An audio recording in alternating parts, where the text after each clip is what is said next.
আমার পুরনো নষ্ট ব্যাগটাকে কিভাবে নতুন করে ফেললাম সেটাই আজকে শেয়ার করব। তো চলুন পুরো ভিডিওটি শুরু করি। সো হ্যালো এভরিওয়ান, আসসালামু আলাইকুম। সবাই কেমন আছেন? আশা করছি খুব ভালো আছেন এবং সুস্থ আছেন।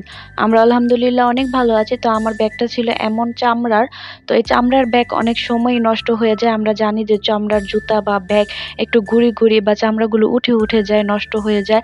আমার ব্যাগটা বেশি দিন ইউজ করা হয়নি, তার উপর হচ্ছে এটা ছিল আমার ফেভারিট একটা ব্যাগ।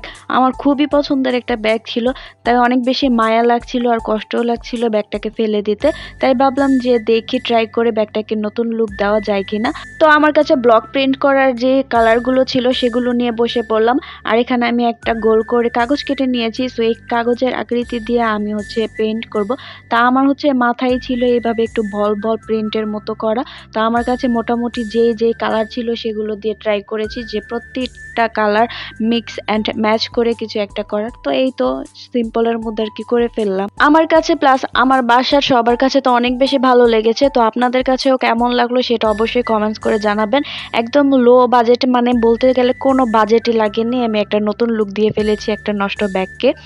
তো যাই হোক, আমাদের আজকে বিয়ের দাওয়াত ছিল, তো সেখানে চলে গিয়েছি। আর হচ্ছে আমরা সবাই বসেছিলাম, এখনো খাবার দিচ্ছিল না। তো বসে বসে কি আর করার, একটু আর কি ভিডিও নিয়ে নিলাম। খাবারের সময় আমি ভিডিও নিইনি, কারণ তখন আমার ভিডিও করতে একটু আনইজি লাগে। বিয়ের দাওয়াত খেয়ে তারপর বাসায় এসে একটা ঘুম দিয়ে নিয়েছিলাম, আর এটা ছিল বিকেলের দিকে। তো আপনাদের ভাইয়া গিয়েছে খেলতে, ওই তো দেখতেই পাচ্ছেন মাঠে যে অনেকেই খেলাধুলা করছে, তো সেখানে গিয়েছে ফুটবল খেলতে। যাওয়ার সময় আমি বলেছিলাম আমাকে কিছু টাগাল দিয়ে যেতে। তো আমরা হচ্ছে এটাকে টাগাইল বলি, অনেকে কচুরি পানাও বলে। তো কে কোন ভাষায় কি বলেন সেটা অবশ্যই কমেন্টস করে জানাবেন। তা আমার ইচ্ছা হলো যে আমার মেয়ের সাথে এই জিনিসটাকে পরিচিত করাতে। এই জিনিসটা দিয়ে বা টাগাইল দিয়ে আমরা ছোটবেলা অনেক খেলেছি, অনেক স্মৃতি আছে আমাদের। কিন্তু ওরা তো এখনকার দিনের বাচ্চারা এগুলো চোখেও দেখে না, এগুলো সম্পর্কে কিছু জানেও না। তাই ভাবলাম যে আমার মেয়েকে এনে দে, ও এর সাথে পরিচিতও হবে আর খেলতেও পারবে, আর ওর ভালোও লাগবে। তো সেই কারণে আর কি এনে দেওয়া। আর এই তো আমার মেয়ে হচ্ছে খেলনা বাটি একদম সবকিছু নিয়ে বসে পড়েছে খেলতে। আমিও হচ্ছে ওকে সাথে হেল্প করছিলাম, আমিও সাথে কেটে দিচ্ছিলাম, প্লাস হচ্ছে ওকে বুঝিয়ে বলছিলাম যে এটা দিয়ে এভাবে করতে হয়, এটা দিয়ে এভাবে করতে হয়। আসলে মেয়ের সাথে নিজেও খেললাম, আর স্মৃতিগুলো মনে পড়ে গেল, সেই শৈশব। কি শৈশব ছিল! দিনগুলো আসলে মনে পড়লো অনেক বেশি, মানে খারাপও লাগে আবার আনন্দও লাগে যে কি দিন আমরা পার করে এসেছি। আর সেই দিনগুলোকে অনেক বেশি মিস করি, সেই শৈশবটাকে অনেক বেশি মিস করি।